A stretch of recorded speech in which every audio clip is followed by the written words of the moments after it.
Qual a base filosófica, né, política e filosófica de Paulo Freire, né? Algumas coisas aqui a gente já viu, vocês já estão lendo os outros materiais, né? Então eu vou estar pulando alguns slides, que é mais alguma coisa sobre os dados biográficos dele, a gente já comentou também, né? Sobre o exílio de Paulo Freire, né? Ele passou aquele período fora, conheceu vários lugares, vários países, né? Por isso que ele também é conhecido como andarilho do mundo, certo? Exatamente por conta dessa questão. Quer dizer, a ditadura militar com o golpe, quando exilou Paulo Freire, considerando ele como um subversivo, né? Por estar ensinando, devido a ter esse método dialético, esse método que já tinha um teor bem político nessa perspectiva aí, de esclarecer e tornar as pessoas críticas. Ele foi exilado e perseguido por conta disso. De uma certa forma, ele se tornou esse andarilho forçado por conta do exílio, mas acabou trazendo para ele essa contribuição valiosa, né, para a formação dele, essa bagagem que ele adquiriu com quando ele ficou nesses outros países aí, ele também tinha atividades bem intensas e desenvolvia suas atividades bem intensas também nesses outros países aí, tá certo? Que nós vamos ver aqui. Bom, as suas principais obras, né, a gente sabe que ele se consagrou mesmo com a publicação do livro Pedagogia do Oprimido. Ele começou a escrever o livro em Santiago do Chile, né? Em 68 ele começou a escrever o livro, mas ele foi publicado mesmo em Nova York, né? Em 1970, onde ele conseguiu fazer a publicação da obra. Aí a gente sempre destaca a sua última obra, né? Que é a Pedagogia da Autonomia. A gente sempre ressalta também. Bom, pessoal, sobre a produção intelectual, né? Toda a fundamentação do pensamento de Paulo Freire. Paulo Freire, a gente sabe, quem já leu suas obras, seus livros, que todas as suas obras, elas são contextualizadas, né? Elas representam, de uma certa forma, uma situação que Paulo Freire viveu, né? Então, ele expressa, nas suas obras, uma linha de pensamento sempre contextualizada naquele momento que ele estava vivendo, né? Então, a produção intelectual, que era a situação sempre crítica, né? Porque Paulo Freire, ele está dentro das pedagogias críticas. Ele tem as tendências pedagógicas, né, que a gente estuda, as diversas correntes, as ideias de currículo, e tem as tendências pedagógicas, né? Dentro das tendências pedagógicas, entra lá na linha das tendências progressistas, aí entra o Paulo Freire, né? Ele está nas progressistas. Lá na tendência pedagógica progressista libertadora e libertária, né? Que era aquela proposta, né? Da emancipação do homem, a descolonização desse pensamento dele. Ele desenvolveu toda essa pedagogia crítica. Então, a linha, a base do pensamento dele estava voltado para essas questões, né? Ela teve uma base, primeiro, uma base existencial, né? Exatamente pautada na sua realidade pobre, né? Paulo Freire, ele aprendeu a ler debaixo de uma mangueira, né? A famosa mangueira.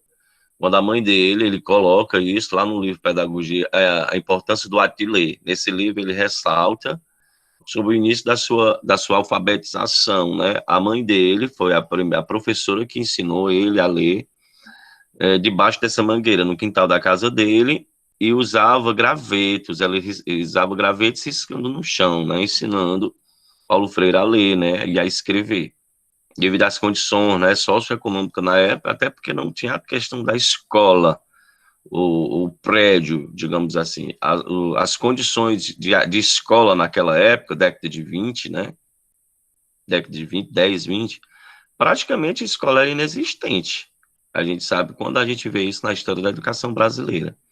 Então, a base da sua produção intelectual, que está representada nas suas obras, né, que são várias, vocês viram aí uma lista, na aula passada a gente comentou sobre cada obra dessa, né, fizemos aí uma lista dessas obras, inclusive algumas resenhas de algumas obras dessas, né. Então, essa base existencial inicialmente foi sua realidade pobre, né, de pessoas simples, da classe trabalhadora, mesmo o pai sendo militar, né, já tendo uma certa influência na época, por ser militar, mas as condições socioeconômicas de Paulo Freire sempre foi essa, condições simples, né, uma pessoa bem humilde. Então ele não esqueceu essa base dele em todo o seu construto filosófico, político, né, do seu pensamento. Ele não esqueceu essa base existencial. Por isso que Paulo Freire, ele defende muito uma educação de base, ele fala muito isso, o basismo é de fundamental importância para a construção de qualquer projeto. A questão das origens, né, ele nunca esqueceu suas origens na sua produção intelectual, por mais que ele tenha viajado por vários países, conhecido outras pessoas, né, ele nunca esqueceu as suas origens, a sua história, digamos assim. Então, a base existencial foi família, suas condições, e as pessoas que ele foi conhecendo ao longo dessas viagens, né, dessas estadas nesses países, né, que ele morou. Ele morou, passou 10 anos na Suíça, né, em Genebra, 10 anos. Passou uma boa temporada na África, então ele conheceu várias realidades, e ele demorava também nesses lugares, né? Até nos Estados Unidos ele passou uma temporada também. Então ele foi construindo toda essa bagagem, né? Essa bagagem histórico, filosófico, intelectual.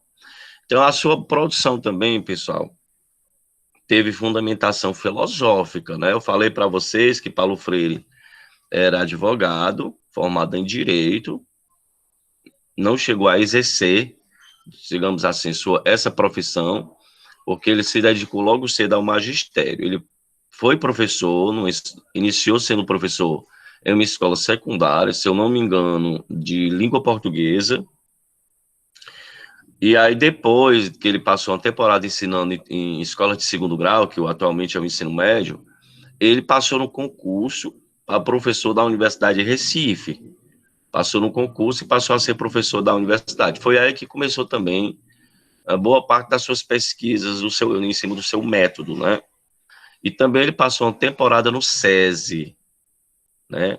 No Serviço Social da Indústria. Ele passou uma temporada grande, trabalhou muito tempo também no SESI, que inclusive tem uma obra que surgiu a partir das suas experiências do SESI, que nessa obra ele relata toda a sua experiência, a sua base filosófica, e foi já um início, digamos assim, uma preparação para o seu projeto de alfabetização, principalmente de adulto, né? Principalmente de adulto, porque o SESI tinha uma ligação com trabalhadores adultos e muitos analfabetos, né, que trabalhavam na indústria. Então, ele construiu também essa proposta já de alfabetizar esses adultos trabalhadores da indústria, ligada à indústria, tá certo? Então, a base filosófica de Paulo Freire, pessoal, está em cima de várias correntes. O próprio, nós vamos ver lá na próxima lâmina, o próprio existencialismo, a fenomenologia, né, que fez com que o Paulo Freire tivesse essa visão também mais crítica, né, dentro do seu material intelectual, da sua literatura, porque Paulo Freire, nas suas obras, ele denunciava a sociedade, essas desigualdades, né, dessa sociedade de classe, com a bandeira da educação na frente, sempre, né. Então, esse encontro com essas pessoas, a que ele coloca, fizeram com que Paulo Freire tivesse uma escuta sensível, porque ele defendia uma pedagogia da pergunta, ele defendia uma pedagogia da pergunta e uma escuta sensível. Ele disse que era de fundamental importância as pessoas perguntarem por conta da questão da condição, porque quando você pergunta, você está quebrando, de uma certa forma, uma situação apenas da pedagogia do silêncio, que era o que a escola tradicional propunha para os alunos, né? Eles serem seres apenas passivos, pessoas que estavam só recebendo desse professor, sem ter uma articulação, sem ter o direito de perguntar, de questionar, né, de procurar saber mais as coisas, porque a pedagogia da época era assim, né? O retrato dessa pedagogia era nesse formato da educação bancária, né? Que Paulo Freire fez as suas críticas a essa proposta, que nós sabemos que está lá no livro Pedagogia do Oprimido. Então, essa escuta sensível, através dessa pedagogia da pergunta, contribuiu muito também para a construção do seu material. Inclusive, tem um livro Pedagogia da Pergunta, que ele faz com Antônio Fauldes, o livro todo é em forma de pergunta. É um livreto bem interessante, que ele é todo dialogado, né? Ele é baseado em perguntas, nesse diálogo entre ele e o Antônio. Eles vão discutindo vários temas, vários assuntos importantes, temas emergentes da época desse período do livro, né, da obra. E a base dele foi o diálogo, né? Trabalhar a dialogicidade foi o ponto fundamental e crítico da obra de Paulo Freire. Ele não defendia uma educação horizontal, não só na sala de aula, mas em todos os aspectos, né? Nas relações entre as pessoas, dos grupos, dos movimentos, da qual fazia parte, né? Então, sempre ele defendia a importância do diálogo, da escuta e da pessoa ter o direito de falar, da palavra. Era de fundamental importância esses dois pontos na sua pedagogia, tá certo, pessoal? Eu já comentei de uma certa forma, né, um pouco sobre essa base existencial. Aqui ele ressalta, numa das suas obras, Pedagogia e Progresso, ele ressalta, sem exceção, que cada livro que ele escreveu, ele diz, cada livro que eu tenho escrito, tem sido, na verdade, um relato de uma fase da minha vida pedagógica e política. Então, ele sempre vai fazer ele vai referendar, né, as suas obras com esse contexto pela qual ele viveu, né, seja político e pedagógico, né, do seu engajamento, ele ainda ressalta, do meu engajamento desde a minha juventude. Então, ele não esqueceu essa bagagem inicial na formação dos primeiros movimentos pela qual ele participou, né. Professor? Oi. Pode falar.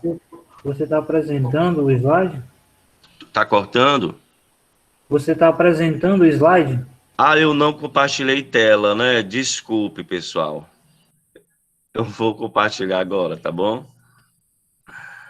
Eu estava pensando que estava apresentando aqui. É porque... Se você não fale, viu? Olha aí, o Marcelo tá rindo. Se você não fale, viu? Aí eu não...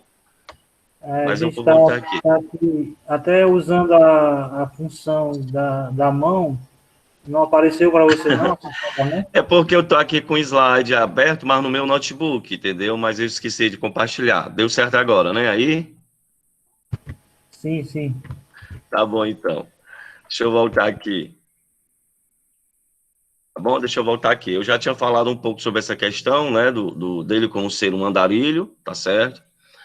E os países pela qual ele passou, né, nós já comentamos aqui, África, São Tomé e Príncipe, Guiné-Bissau, Portugal, Alemanha, vários países mesmo. Aqui os vizinhos a gente, Bolívia, Peru, Chile, né, Argentina e outros mais. As obras que eu também comentei para vocês, algumas das principais obras, nós vamos estar discutindo, né, gente, as 4 obras, assim, que a gente considera, todas são importantes, lógico, mas a gente considera importante essas que foram selecionadas para as apresentações, são mais destaques, né?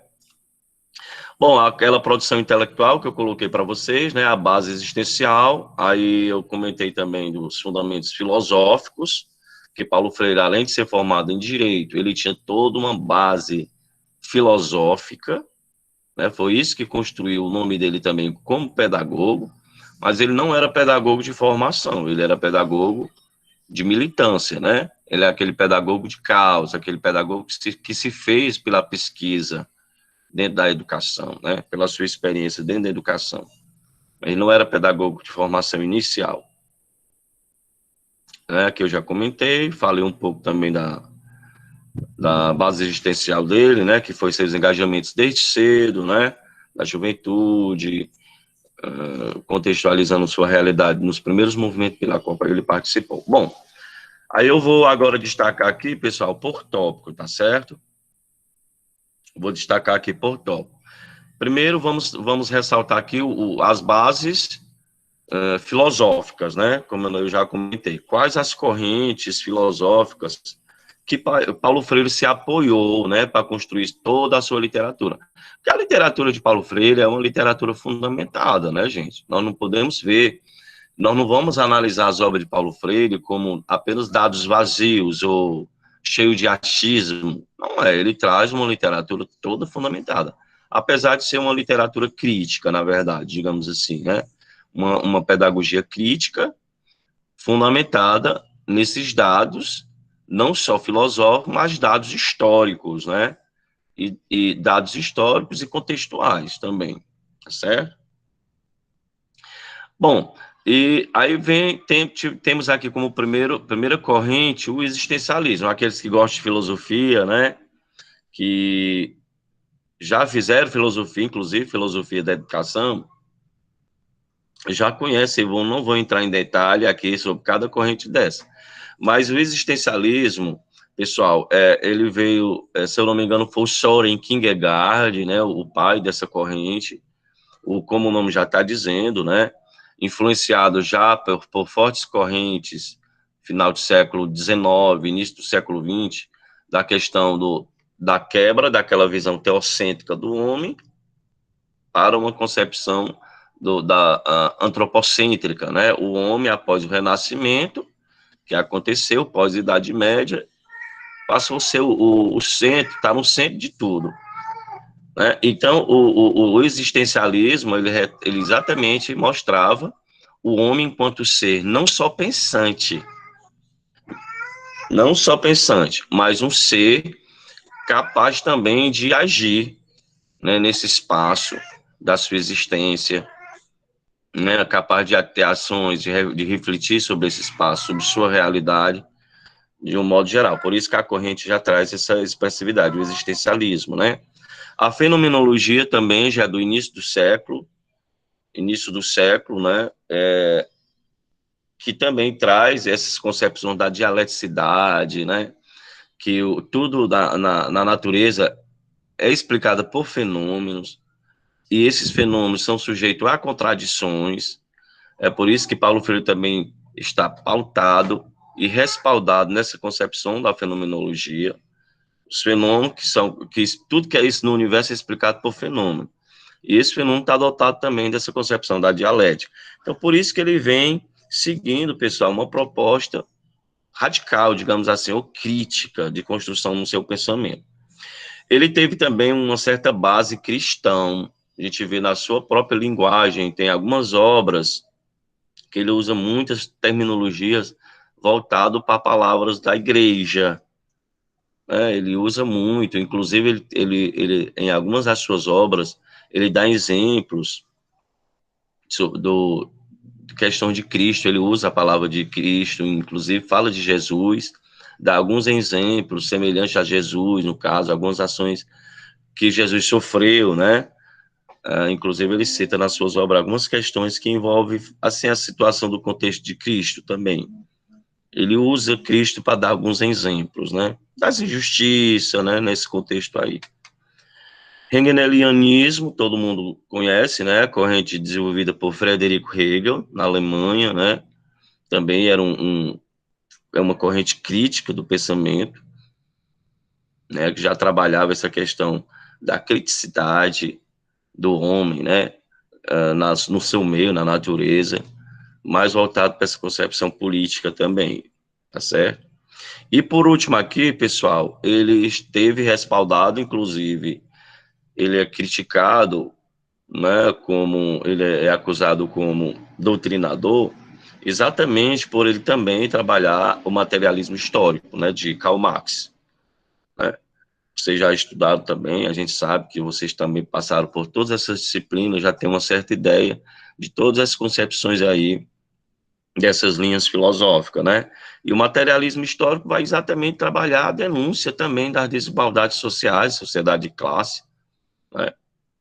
E Paulo Freire estudou bastante também o Karl Marx, né?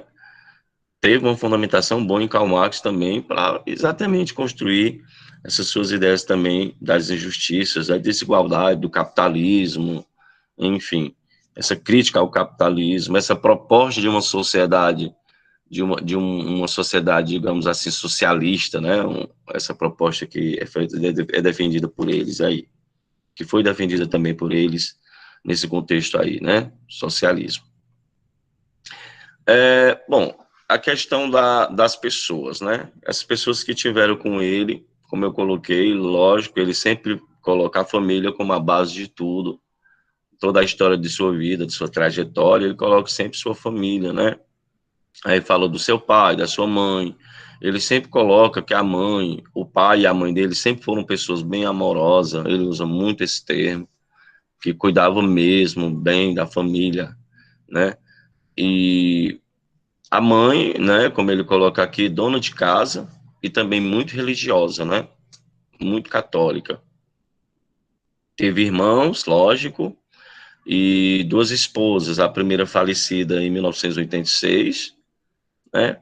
Depois ele casou novamente com a Anitta em 1988. Essa daqui é viva ainda, essa esposa dele aqui. Ela foi quem lançou algumas obras póstumas, né? Algumas obras, inclusive Pedagogia da Indignação, é uma obra póstuma que ela reuniu os escritos, né, e fez essa publicação. E outras obras também póstumas. É filho na verdade, teve 5 filhos, né? Entre eles, 2 mulheres, e uma das bem famosas aqui no Brasil é a Madalena Freire, né? Que ela também é professora e escritora, tem vários livros publicados. Que outras pessoas contribuíram para Paulo Freire construir seu pensamento, tendo como base essa questão existencial? Os meninos, filhos dos próprios trabalhadores pobres, né? Porque ele também convivia com essa realidade, ele conviveu com essa situação toda, e todos esses trabalhadores, né, no início da década de 60, né, que ele conviveu nas suas pesquisas, década de 50, 60, que o projeto dele não nasceu em apenas um dia, lógico, em um ano, aliás, e ele teve vários contatos com pessoas simples, né, as pessoas humildes, que era o objeto de trabalho, digamos assim, a clientela pela qual ele desenvolveu seu projeto, sua pesquisa, pescadores, camponeses, uma diversidade de pessoas aqui, claro que inicialmente no Brasil e depois também dos países pela qual ele andou, né, pessoal? Porque ele também teve convivência, como nós já vimos, realidade de outros países, inclusive países subdesenvolvidos, né, da África. Aí também teve contato com trabalhadores urbanos, e essa parceria com trabalhadores urbanos foi reforçada, gente, no retorno que ele fez ao Brasil, porque ele foi secretário de Educação quando ele voltou do exílio, no início da década de 80, né? Foi secretário de Educação de São Paulo, e ele desenvolveu trabalhos com pessoas da periferia, né? Essa proposta de alfabetização com trabalhadores urbanos. Quando ele voltou, ele retomou esse projeto já como secretário de Educação, tá bom? Então, realmente são pessoas, todas essas pessoas aqui foram objeto de pesquisa, digamos, sujeito de suas pesquisas na construção dos seus livros, né? E também, gente, o leque de amizades. Paulo Freire era uma pessoa bem engajado. O leque de pessoas, a amizade que ele tinha, tá certo? Com outras pessoas de vários países, inclusive esses países que ele andou. Ele teve várias amizades com intelectuais de várias universidades, né? Religiosos também, a própria Igreja Católica, que a gente sabe que Paulo Freire tem uma certa base, né? Uma certa base dentro da igreja, né? Nas comunidades eclesiais, né? Ele teve uma certa ligação também com essas comunidades ligadas à Igreja Católica, mas também teve convívio com evangélicos, importante ressaltar isso, com militantes, né? Inclusive em Nova York ele participou em 1967 do movimento negro, né? E porto-riquenhos, ele participou dessas frentes também na época em Nova York. E ele também era militante do Partido Democrata Cristão do Chile, né? E outros partidos comunistas da Europa, né? Latinos da África, né? O próprio Partido dos Trabalhadores aqui no Brasil, ele foi filiado, ligado ao PT, na época do governo da Luiza Erundina, como prefeita. Então, ele era um cara bem engajado, ele teve toda uma formação de base, uma formação de militância.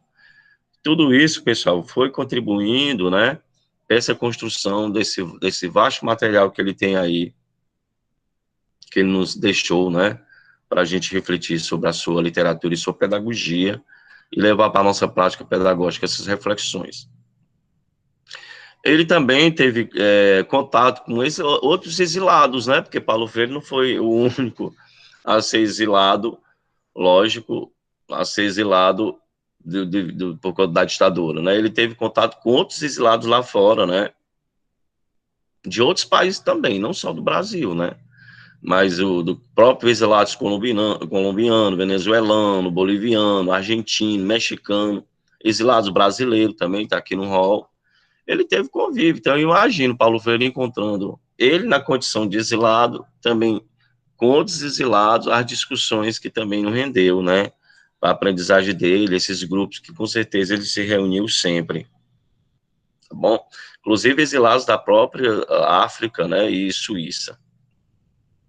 Ele esteve em Berlim em 1970, né? Tem até uma foto, eu acho que no slide passado, acho que eu mostrei uma foto para vocês ele em Berlim, conhecendo de perto o movimento comunista em Berlim, 1970, o ano que ele lançou o livro Pedagogia do Oprimido. Realmente ele foi um grande andarilho e fez amizade, uma base muito legal com várias pessoas, né? Bom, aqui, pessoal, ainda mostrando aqui, relatando a lista de movimentos que ele participou, né, na África, várias siglas aí, da América Central, né, militância de vários movimentos, tá, para a libertação da África do Sul, na Suíça, quando nos Estados Unidos, então ele sempre estava do lado, né, desses movimentos, ele participava ativamente também, onde ele chegava, desses movimentos que combatia injustiças, né, e os privilégios da classe dominante, certo? Várias frentes, ó, movimento de negro, religiosos, marcha contra a discriminação na Alemanha, dos trabalhadores imigrantes, que com certeza na época talvez estavam sofrendo perseguição por serem imigrantes, né? Enfim, realmente ele tem um seu histórico aqui de militância e andarilho pelo mundo, né? Conhecedor de vários lugares, vários países, várias pessoas. Sobre o livro Pedagogia do Oprimido, a gente vai comentar melhor, né, gente? Lá na apresentação da equipe, a equipe vai discutir bem melhor, né? Cada capítulo, cada tópico. E aqui que me chamou a atenção que ele coloca que nas férias de julho, ele em 15 dias ele escreveu 3 capítulos. E quem tiver interesse, pessoal, eu tenho o Pedagogia do Oprimido em manuscrito. Todo o livro escrito por Paulo Freire, na mão de Paulo Freire. Quem tiver interesse, eu posso estar mandando. Foi uma publicação que saiu, já bem recente, que a obra toda está escrita à mão de Paulo Freire. O livro, né? Muito show mesmo, bem interessante. Quem tiver interesse, eu posso estar mandando aí por e-mail. Certo? A versão manuscrita da obra do Pedagogia do Oprimido. Então, em 15 dias, ele escreveu 3 capítulos do livro. Santiago do Chile, mas o lançamento da obra mesmo foi em 1970, em Nova York, né? Onde ele fez o lançamento da obra. E no Brasil, ele só veio lançar Pedagogia do Oprimido apenas em 1975, no Brasil. A primeira publicação só veio ser permitida em 1975. Eu acho que a ditadura já estava mais amenizada, né, digamos assim, não estava tendo mais tanta perseguição como aconteceu nos primeiros 10 anos de ditadura militar, né? Porque o título do livro, né, para a ditadura militar, era um título bem suspeito, perigoso, assim, digamos, segundo, para eles, né, no caso. Bom, pessoal, a base filosófica, como eu já coloquei, né, o Paulo Freire teve toda uma fundamentação baseada nessas correntes aí, né, e teve muitos filósofos também que ele precisou ler, ele leu bastante esses filósofos, esses outros grandes nomes, digamos assim, gigantes da filosofia, né, como já diz os filósofos, né, que a gente constrói o nosso pensamento intelectual mas a gente é baseado também, a gente está no ombro de outros gigantes, baseado, né, em conhecimento de outros grandes gigantes da ciência, né, da intelectualidade. Realmente a gente constrói o nosso conhecimento a si mesmo, baseado em grandes teóricos, outros que trazem suas contribuições para a gente construir a da gente fazer as reflexões, não é isso? Hegel, como eu já falei, Luiz Fiore, Eric Fromm, Herbert Marcuse, Simone de Beauvoir, Jean-Paul Sartre, né? Edmund Husserl, que esse daqui é o da fenomenologia, né? Goldman, Martin Buber, então todos eles teve sua fundamentação dentro das suas correntes para Paulo Freire montar o livro Pedagogia do Oprimido. Então é um livro bem fundamentado, né? Filosoficamente falando.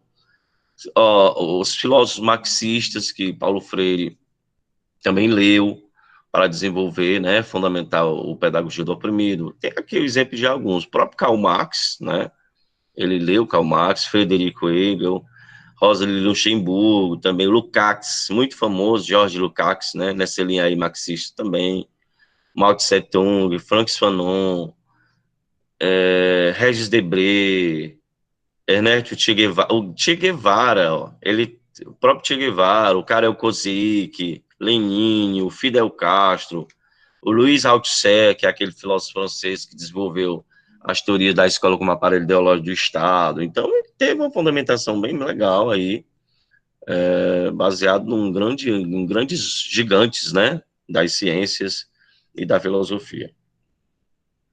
Alguns católicos também, que ele fez parceria, Gregório de Nyssa, famoso também. Outras referências para a construção do livro Pedagogia do Oprimido, próprio o sociólogo Francisco Wentworth, né, entre outros, economista, porque também ele traz sempre, interessante Paulo Freire, pessoal, nessas suas obras, além de ele contextualizar historicamente, ele sempre traz esse olhar da economia, porque ele faz crítica ao sistema capitalista, mas ele também traz a fundamentação do ponto de vista da economia política, principalmente a economia política. Por isso que é importante também a gente fazer esses estudos, né, na graduação da disciplina de economia, certo? Por isso que tem na grade de vocês que o estudo da economia é de suma importância. Da própria política, né, e escritores, aqui ele cita Guimarães Rosa, um dos escritores que Paulo Freire utilizou para fundamentar algumas coisas do livro Pedagogia do Oprimido, e na época de Getúlio Vargas, foi o político da época que ele contextualizou também o livro nessa época, então, tá bom? Algumas citações do livro, citações famosas, né, como Ninguém Liberta Ninguém, Ninguém se liberta sozinho, aqui ele coloca a questão do movimento, a importância do engajamento, do movimento social, né, da participação que a gente precisa ter para construir a nossa própria história, né, nesse contexto. Então, ele sempre traz essa visão crítica, libertadora, e propondo sempre que a gente esteja engajado, né, e esse engajamento é um apoio que a gente tem para a gente, com o outro também, a importância desse trabalho, dessa comunhão, de um modo geral. Por isso que ele propõe na educação, a educação como prático da liberdade, que é o primeiro livro do seminário, né, que nós vamos colocar, essa proposta, né, que dá a educação como meio de transformar, mas pelo engajamento, sempre pelo engajamento. E aqui, a questão da quebra da verticalização no ensino, né, que ninguém educa a si mesmo, os homens se educam entre si, né, mediatizados pelo mundo, é aquela questão que ele sempre defendeu, a leitura do mundo precede a leitura da palavra, né, quer dizer que a gente, antes de qualquer situação de escola ou escolarização, o mundo é uma grande escola para a gente, é uma escola de formação mesmo, porque ela traz a gente pretende construir uma criticidade em torno da realidade política. É por isso que o mundo é essa grande universidade, né, para todos nós. E a gente precisa também ser trabalhado para isso, né, a importância da escola nesse contexto aí. Certo? Então, aqui é outra citação do livro Pedagogia do Oprimido, foi tirado de lá. Bom, grandes destaques do livro, né? Eu só estou comentando assim por cima, com certeza aqui vai aprofundar, porque vai ser colocado os capítulos da obra, né? Pontos de destaques, né, que Paulo Freire vai denunciar na obra, né? A questão da situação de classe, a escola e as classes sociais, como é que elas se comportam, e aqui ele já traz o projeto dele de emancipação social do homem pela escola, por isso que ele faz essa diferença de uma educação bancária, que é essa proposta que a gente não pretende, não queremos desenvolver, mesmo sabendo que possa ter essas práticas ainda nas escolas brasileiras, mas a contraproposta que ele lança é a pedagogia libertadora, né? Essa proposta mais progressista. O livro destaca alguns movimentos sociais, a importância da conscientização, o poder que tem essa proposta nova de educação popular, né, da participação de todos na construção dessa escola cidadã, do acesso, ele sempre coloca isso, que as pessoas participam desse processo de educação libertadora, que tem acesso a essa escola, né? E sem esquecer a autocrítica, que é importante, cada um está desenvolvendo. Se ele propõe a conscientização, porque a conscientização é algo que diz respeito a mim, a minha pessoa. Então, essa autocrítica tem que caminhar o indivíduo conscientizado.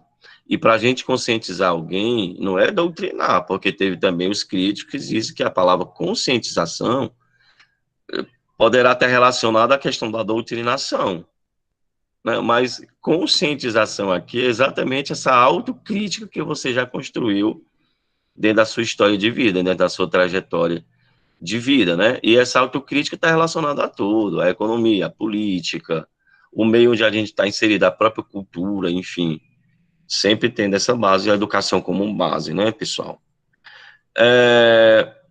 O ser humano é um ser aprendiz, porque Paulo Freire coloca muito, assim, para a gente, essa ideia de nós sermos seres inacabados, né?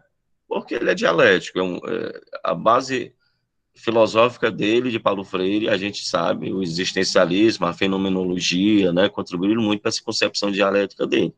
Então, ele vê o ser humano como um ser orgânico, um ser cósmico. Então, ele vê o ser humano como um ser globalmente falando e um ser localmente também situado.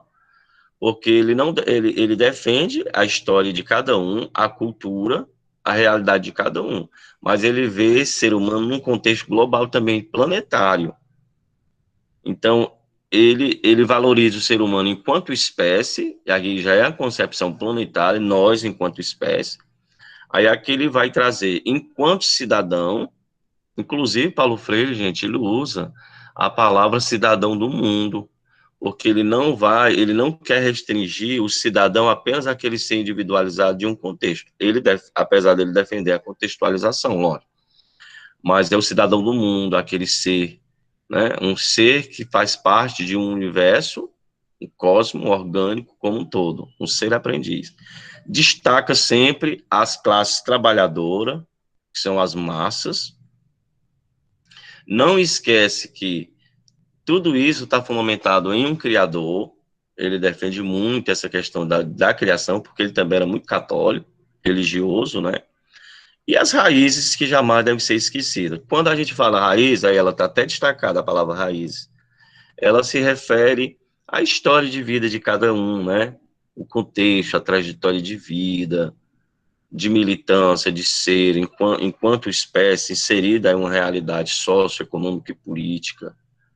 É por isso que ele também trabalha muito essa questão da raiz, a base de cada ser, de cada um, tá bom? Então, gente, era mais essas reflexões que eu queria trazer para vocês. Procurem ler o texto, porque o texto ele traz também toda uma fundamentação mais completa, tá bom? Sobre a origem desse pensamento freiriano e a ligação com a prática pedagógica e política na formação de professores, né?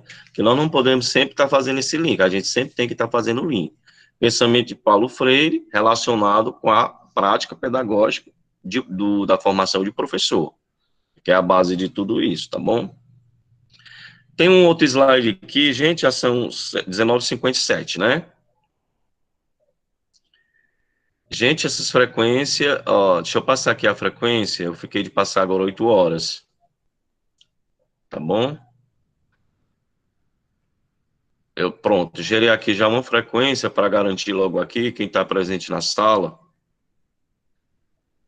E eu estou preocupado, pessoal, porque tá muito pouco essas frequências, né, aqui nessas aulas.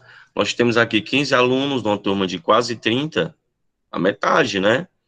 Eu não sei como é que está a situação dos chips, né? Porque também a gente sabe que tem a realidade da internet ainda. Muitos alunos ainda têm dificuldade de acesso, né, por conta da internet.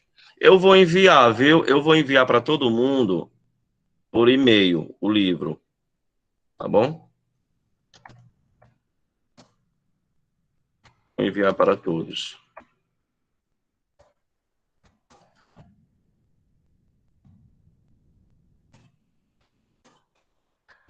O manuscrito, né? O Pedagogia do Oprimido em Manuscrito. É bem interessante, até um documento que a gente possa cativar, você guardar. Olha aí, o livro feito na mão, os escritos de Paulo Freire, né?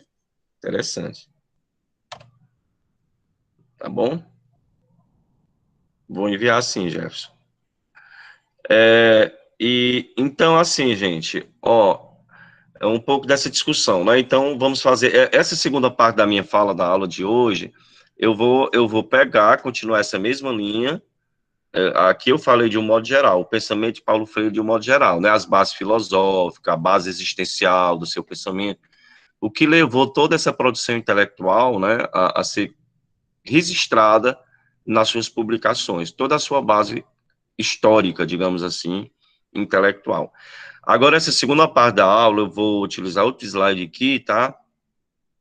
Para abordar um pouco essa ligação do seu pensamento, já voltado para a educação, né? Que é o nosso forte aqui, é defender sempre a educação, né?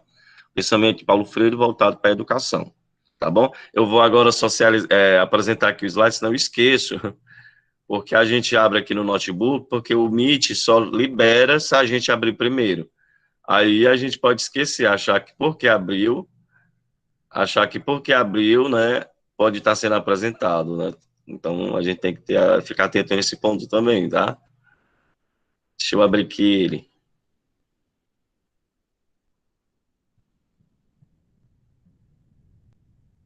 Pronto, achei. Ok, então, vamos aqui apresentar.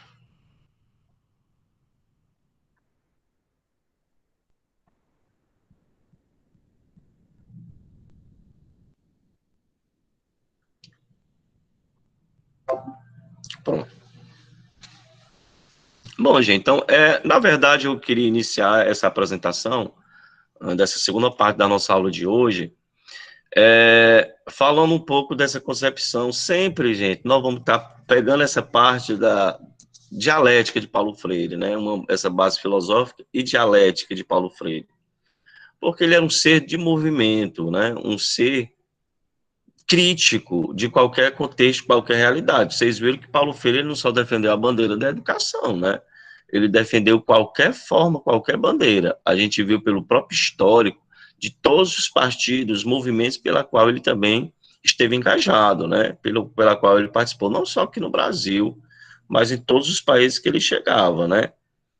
Então, essa concepção dialética dele é bem presente, a gente vê isso, né? Essa dialeticidade que Paulo Freire traz, que comunica nas suas obras para a gente, na sua didática.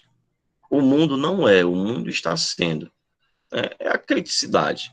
Uma frase como essa, o ponto-chave de uma frase como essa é exatamente a criticidade. Nós não estamos prontos, né? Jamais nós vamos estar prontos. Então, essa concepção do ser humano como ser inacabado, né?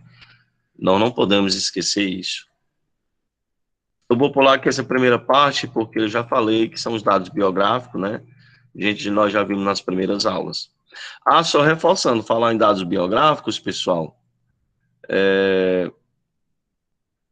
o nosso trabalho, nós temos aí o prazo, né? Vocês lembram que eu pedi para vocês fazerem um estudo, né? Sobre Paulo Freire, vida e obra, baseado naquele livreto, e nós temos até o dia 7, né? Até a próxima aula. Não esqueçam de enviar para o meu e-mail. Todo e-mail que eu recebo, eu dou ok. Não, viu? Todo e-mail que eu recebo, eu sempre dou ok. Que é para o aluno saber que está ciente que eu recebi o trabalho dele, tá bom? Bom, gente, então quais as grandes contribuições, já que a gente viu? Não esqueçam também, pessoal, de estar lendo os textos. Esses textos básicos de cada aula, procure ler esses textos, porque vai contribuir também para a fundamentação teórica de vocês sobre aquela temática da noite, tá bom? Inclusive, esse presente dessa obra aí, né, 365 dias com Paulo Freire, muito bacana mesmo esse livro. Muito bacana mesmo. Bom, quais as grandes contribuições de Paulo Freire? A gente fala educação, porque a educação, na verdade, foi a bandeira principal, né? Foi a bandeira principal defendida por Paulo Freire, porque a maior parte da sua atuação foi dentro da educação, né? Foi até secretário de educação, né? E suas obras estão sempre voltadas para a área da educação, apesar delas discutirem outras temáticas importantes, né? Mas sempre é voltado para a questão da educação. Apesar dele ter desenvolvido também trabalhos em outras áreas, né? Mas sempre está voltado para a educação, até por conta do seu próprio método, né? Ele desenvolveu um método de alfabetização, né? E que é aplicado dentro da educação, lógico. Então, nós vamos ver cada tópico desse. Na educação, qual a sua contribuição para a educação do ponto de vista epistemológico, né? A compreensão epistemológica dentro da educação, a compreensão de liberdade, toda a fundamentação em pesquisas pela qual participou, os projetos de extensão que ele desenvolveu, né? Então, tudo isso aqui nós vamos tentar comentar um pouco aqui nessa segunda parte da aula, tá bom? A questão do olhar, por isso que a gente fala muito que Paulo Freire é um educador, um pensador de base, né? Porque ele sempre tem esse olhar para o interior da sala de aula, as relações que acontecem lá no chão de sala de aula, lá dentro daquela sala de aula, em relação ao professor, em relação ao aluno, e todas as possibilidades de ações pedagógicas efetivas, né? Até chegar na alfabetização mesmo, propriamente dito, pela qual foi criado esse método, né? Que foi construído um método específico para isso. Vamos agora aqui comentar um pouquinho, gente, de cada um, tá certo? O que seria essa compreensão epistemológica? A epistemologia está relacionada com o conhecer, né? A ação de conhecer, de construir conhecimento. É a epistemologia. Então, dentro da educação, como ele trabalhou essa epistemologia? Primeiro, ele fez oposição ao positivismo, né? O positivismo é outra corrente filosófica, né, que é muito estudado dentro da sociologia da educação, e o pai da sociologia positivista é muito famoso, é o Auguste Comte, né, nós já estudamos muito isso na nossa formação, e ele faz oposição a essa concepção positivista, né, porque o positivismo é uma situação não crítica, epistemologicamente falando, porque o positivismo é uma corrente acrítica de tudo, do sistema, de qualquer forma de atuação que a gente está falando. O positivismo vê tudo do ponto de vista, como o nome já está dizendo, positivo. Não deve ser mexido, está assim porque deve ser. Aquelas concepções acríticas, como a questão até citado esse exemplo, né? Do lema da nossa bandeira, né? O lema da nossa bandeira, ordem e progresso, é um lema positivista, né? Porque teve influência também do positivismo na época que foi feito o lema da nossa bandeira, é uma concepção positivista. E aí, ordem e progresso. Aí a gente, em primeiro momento, sem usar de uma criticidade, é ótimo, ordem e progresso. Que bacana, que lema de bandeira bacana. Aí a gente vai analisar do olhar crítico. Temos realmente esse progresso? Essa ordem realmente acontece? Não existe corrupção, não existe fraude, não existe, entendeu? Se a gente for analisar esse outro lado aí, que o lema da bandeira não propõe. Então, Paulo Freire, na sua concepção de construir conhecimento dentro da escola, na construção de formação de professor, ele era crítico ao positivismo, né? Porque ele não defendia uma educação neutra, né? Uma escola neutra, ou um professor, um currículo neutro. ele jamais ele atribuiu uma concepção neutra de educação. Diz que a educação não é neutra, a educação ela tem um poder de transformar, de mudar, ela está historicamente situada em um contexto de época, então ela influencia e é influenciada por esse contexto histórico que ela está inserida, né? Então o positivismo traz essa concepção neutra de tudo, imparcialidade, né? Então Paulo Freire foi um crítico disso daí, tá bom? Então Paulo Freire defendia o conhecimento, né, como algo que é criado e recriado. É tanto que tem outro livro, pessoal, se vocês tiverem interesse, a gente sabe que Paulo Freire, ele não queria que ninguém repetisse, né, o pensamento que ele deixou em obras, né, os seus escritos, o próprio método, né, ele sempre traz essa proposta da recriação. É tanto que tem um livro que foi lançado recentemente, que é aí Reinventando, o título do livro, Reinventando Paulo Freire, né? É um livro que tem vários organizadores. Se vocês tiverem interesse, eu também posso estar mandando esse livro para vocês. Porque era essa proposta que ele queria, né? Da gente reinventar sempre, procurar o novo, recriar, né? Nessa perspectiva do conhecimento ser contínuo, né? Ser sempre mudado.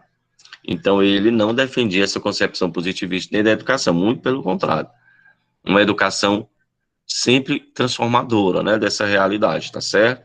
E que envolvesse essa criticidade entre as pessoas, né, como inclusive ele coloca aqui.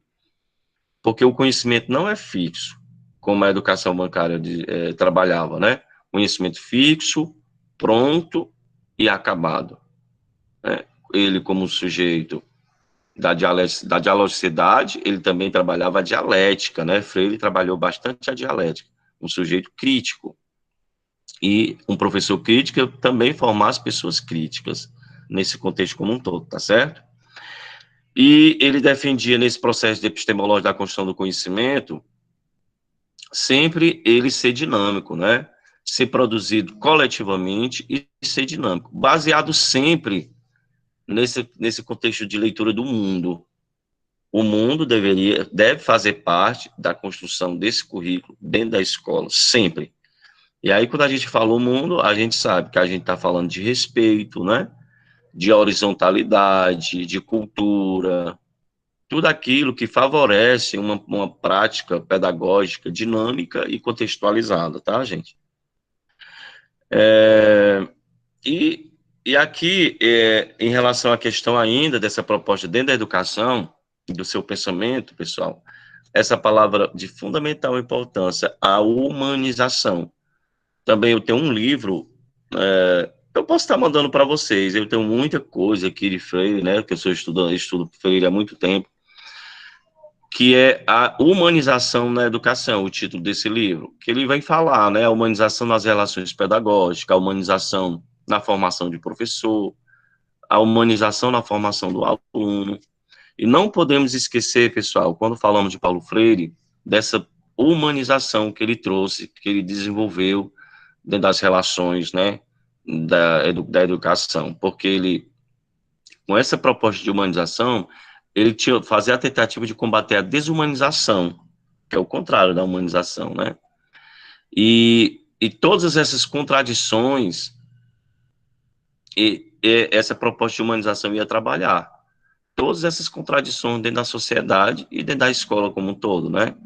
Sempre naquela perspectiva, pessoal, da relação entre dominação e entre libertação, que é a questão da proposta de emancipação do homem pela educação e da descolonização desse pensamento do homem, né?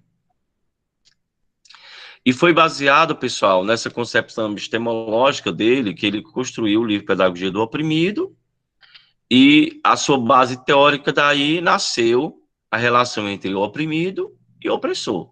Então, ele vai sempre fazer essa discussão, a relação entre o oprimido e o opressor. O opressor, né, que é o da classe dominante, é aquele que detém o poder socioeconômico e político.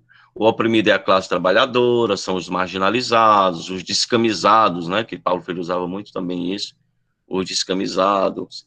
Enfim, então a teoria base da questão epistemológica na educação foi trabalhar sempre essa relação do opressor e do oprimido. E aqui envolvia sempre o professor e o aluno e todos aqueles que fazem, no caso, a educação, tá bom?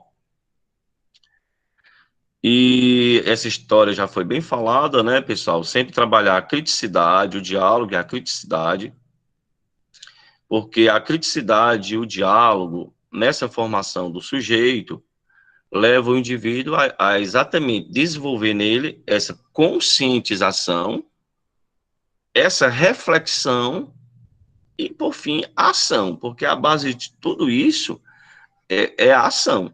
Como ele critica lá na pedagogia da esperança, ele disse que na pedagogia a gente tem que ter esperança do verbo esperançar, não é de esperar, porque ele defende sempre o indivíduo reflexivo, consciente, mas pautado em uma ação.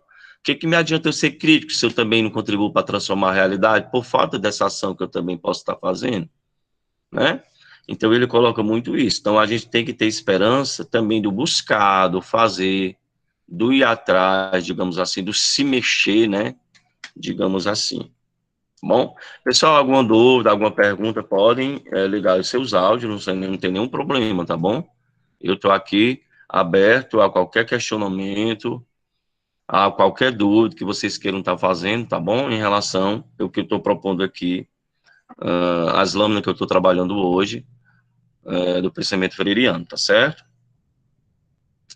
Bom, pessoal, a fundamentação teórica das pesquisas de Paulo Freire, a gente sabe que ele foi professor da universidade, né?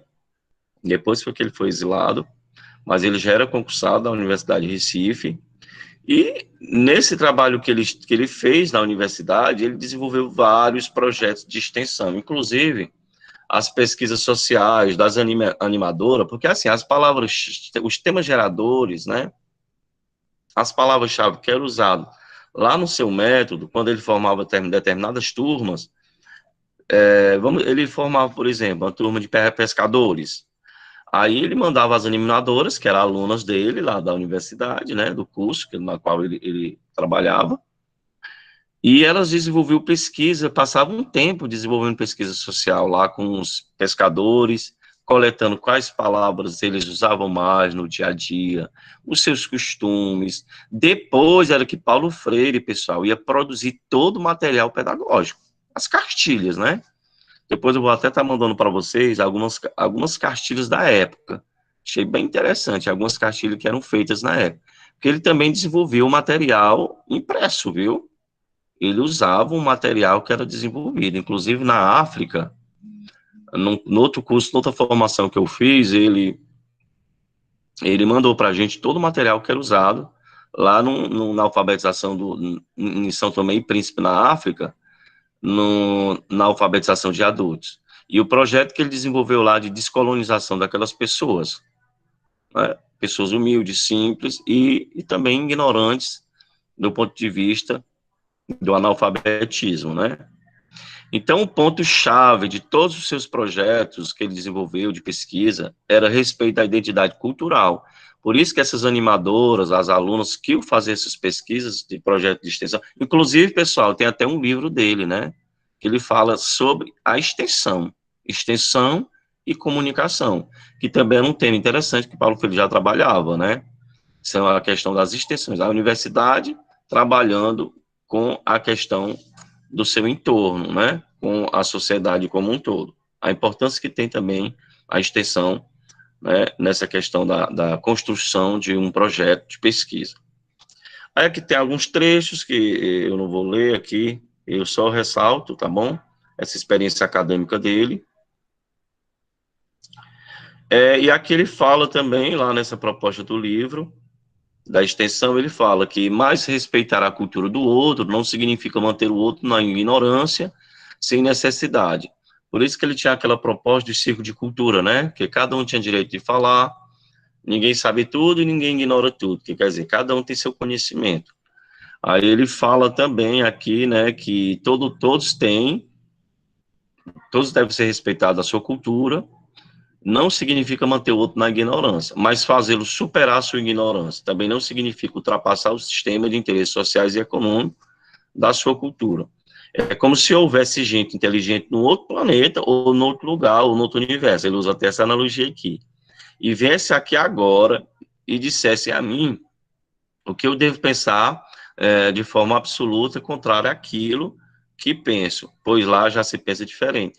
Então, aqui ele está fazendo a crítica do que aconteceu, né, na própria história do Brasil. Aqui, de uma certa forma, ele faz essa crítica, porque a gente sabe que na história brasileira, quando nós surgimos na condição de colônia de Portugal, nada que foi respeitado. Chegou-se a cultura dominante, inclusive se fala até que houve o etnocentrismo, né? Etnocentrismo, houve também a morte da cultura, da língua, a gente sabe, e a própria questão de raça. A gente sabe que os mais prejudicados aqui na história do Brasil foram os próprios índios, né, gente? Quantidade grande. Quantos índios não foram dizimados? Suas culturas, suas línguas? Porque houve essa questão aí que também da invasão dessa cultura que foi considerada inferior, porque a cultura dominante já era melhor e estava sendo trazida para cá. Então, foi isso que aconteceu. Então, ele era um crítico disso, né? Ele criticou muito isso. Por isso que uma das bandeiras dele era essa questão da descolonização. Seria uma bandeira de luta sempre para qualquer cidadão brasileiro, nesse contexto, trabalhar sempre a descolonização. A questão de dominado, né? A condição de oprimido. Tá certo? E o que seria olhar para o interior da sala de aula? Era o respeito, né? Aqui o interior da sala de aula seria a base desse projeto político e pedagógico que Paulo Freire propôs na formação de professor e na formação do aluno, né? O respeito, a abertura de espaço para reflexão e ação, trabalhar esses sistemas geradores tirado da cultura desse aluno, respeitar toda a diversidade cultural, combater a educação bancária, é uma bandeira que todos nós devemos estar constantemente fazendo. Combater a educação bancária, crítica à pedagogia do silêncio, né? Ele criticou muito essa questão da pedagogia do silêncio, aquela questão das crianças como sujeitos passivos, né? Ele faz essa crítica. Inclusive, ele critica aqui o sistema, né? Essa educação bancária que ainda está presente no nosso meio, que é o sistema de provas, de avaliação, aí vem de Enem, de vestibulares, né? Ele faz essa crítica. Os próprios concursos públicos, a gente sabe que ainda eles utilizam muito o caráter apenas quantitativo, né? Quantidade de prova muito grande, de conteúdos, né? O conteudismo muito grande que é trabalhado nos concursos públicos, só visa essa questão do conteudismo, e as escolas ainda às vezes trabalham muito nessa linha ainda do conteudismo, né? Então a gente tem que estar sempre alerta sobre essa educação bancária e propor sempre esse lado do aluno participativo, reflexivo, né? Valorizar a cultura do aluno, né? A valorização da curiosidade do aluno também, isso é de suma importância, a curiosidade e o respeito ao aluno, à fala desse aluno. A própria participação dele deve ser sempre trabalhada, né? Nessa construção na formação desse novo aluno, tá certo? Gente, estamos quase terminando aqui, tá bom? E aqui ele propõe, né, na questão que é outra palavra muito forte dentro das metodologias de Paulo Freire, seria a problematização, né? Que lá no método ele colocou isso bem claro, tudo partir de uma problematização, não é dar respostas prontas, né? Mas colocar-se o problema. Aqui, no caso, ele considera a pergunta mais importante do que a resposta. O que é mais importante, a resposta ou a pergunta? Para Paulo Freire, que era dialético, ele defende que a pergunta é de suma importância, porque ela vai provocar. A busca dessa resposta, ela vai provocar o indivíduo a problematizar mais ainda essa realidade e problematizar essa realidade mesmo, buscando outras alternativas viáveis e buscando outras respostas viáveis, tá certo? Então, ele critica essa questão de apenas a resolução do problema já resolvia. Não, ele critica muito isso. Porque é problematizando que o indivíduo vai construindo sua consciência crítica, ele ressalta aqui, né? A partir dessa educação dialógica por problema, né? Tá certo? E tudo começa com um problema. Essa problematização, tudo vai começar com esse problema. E é aqui onde ele vai dizer, pessoal, que a educação não é neutra. Os currículos não devem ser neutros. O professor não deve ser neutro. Aquela crítica que a gente faz à escola sem partido, né? O professor passaria a ser um profissional acrítico, né? Que não era para problematizar, era aquele profissional apenas de repetir. Então, a gente estava voltando novamente, nós estaríamos tendo um grande retrocesso. A gente estaria voltando para o professor da educação bancária, né? Que só ia reproduzir o que o Estado e o sistema queria ou quisesse que ele reproduzisse. Então, foi criticado muito essa história da escola sem partido, né? Tá bom? Aqui uma citação dele que ele fala dessa questão da sala de aula, as relações pedagógicas. Depois vocês veem aí, tá bom? Mas eu posso ler, eu vou ler aqui, já que é a última lâmina. Afinal de contas, os homens e as mulheres, num determinado momento da sua experiência, longa experiência milenar e histórica, se tornaram capazes de intervir no mundo e compreender a sua agonia. Em todo o processo de compreensão do mundo, há um processo de produção e compreensão do conhecimento. Em todo o processo de produção do conhecimento está implícita a possibilidade de comunicar o que foi compreendido. O que você faz, não só apenas com a linguagem oral, mas faz também com os desenhos e com várias outras linguagens. Ele defende aqui, né, a diversidade de saberes, a educomunicação, né, a ligação da educação, a comunicação com a educação, a importância que tem essas duas forças para transformar a realidade, tá certo? Então, gente, eu espero ter contribuído nessa aula de hoje para dar essas pinceladas, né, essas temáticas que, lógico, que o importante é vocês se aprofundar cada vez mais.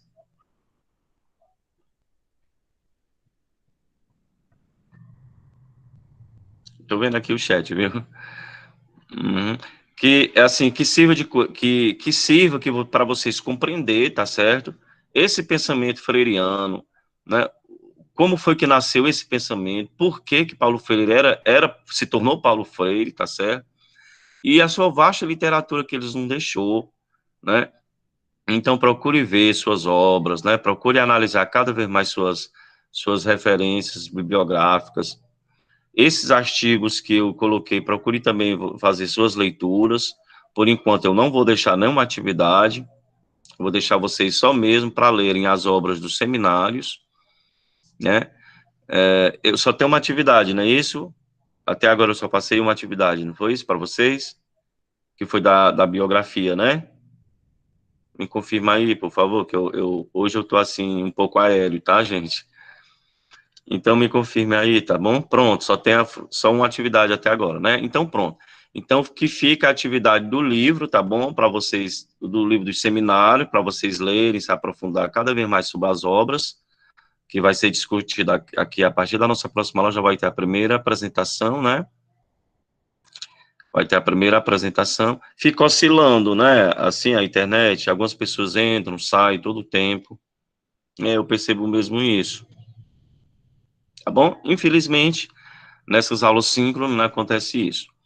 Então, gente, então é interessante, né, aprofundar. Tem outros artigos, se vocês tiverem interesse, eu posso estar mandando para vocês. Outros artigos que aprofundam mais ainda sobre o pensamento de Paulo Freire, tanto de um modo geral, o pensamento dele, na sua literatura, como o pensamento dele voltado para a educação, né? Então, na educação, a gente sabe que a sua principal bandeira foi trabalhar a educação como uma prática da liberdade, né? Trazendo para esses alunos uma didática libertadora, né? Onde eles têm direito, devam participar das suas ações didático-pedagógicas, começando também pelo professor. A figura do professor também deve mudar aí, tá bom?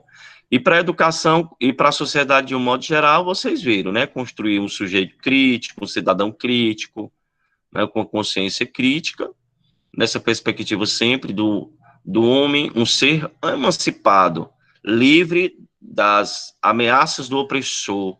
A gente sabe que não é fácil. O próprio sistema que nós estamos inseridos já é um sistema de opressão, né? Hoje a gente tem que fazer as coisas porque eles mandam. Às vezes a gente não temos nem muito direito de questionar, mas pelo menos devemos resistir. Se a gente for ceder tudo que o sistema quer enquanto sistema de opressão, a gente não vai estar nos transformando e nem não vamos estar contribuindo para a mudança. É isso?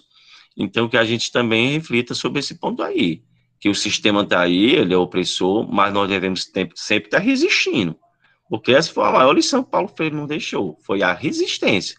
É tanto que ele participou de vários movimentos sociais e defendia sempre a bandeira da esperança, não do ponto de vista de esperar, né, mas de ir, de fazer e de buscar. Tá bom? Deixa eu passar aqui outra frequência aqui para garantir, tá bom, pessoal?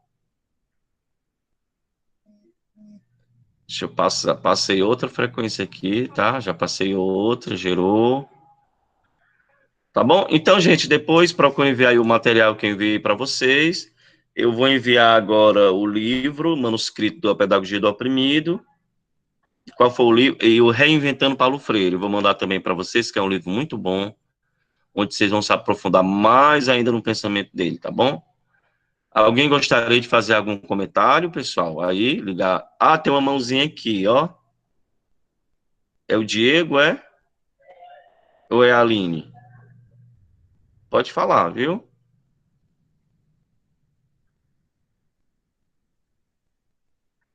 Quem gostaria, pessoal, de fazer algum comentário?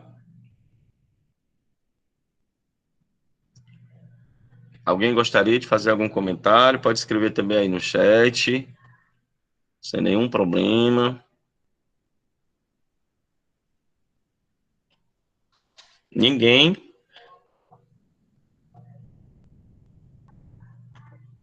Então, pronto. Tá certo? Então, ninguém quer falar nada, significa que o tema da aula de hoje foi bom, né? Deu para dar esse pontapézinho inicial para vocês aprofundarem mais as leituras aí de Paulo Freire, né, gente? Então, gente, é isso. Eu vou aqui encerrar a gravação, tá bom? Desejando a todos uma boa noite de segunda-feira. Que fiquem todos bem, né? E estamos aí, na luta.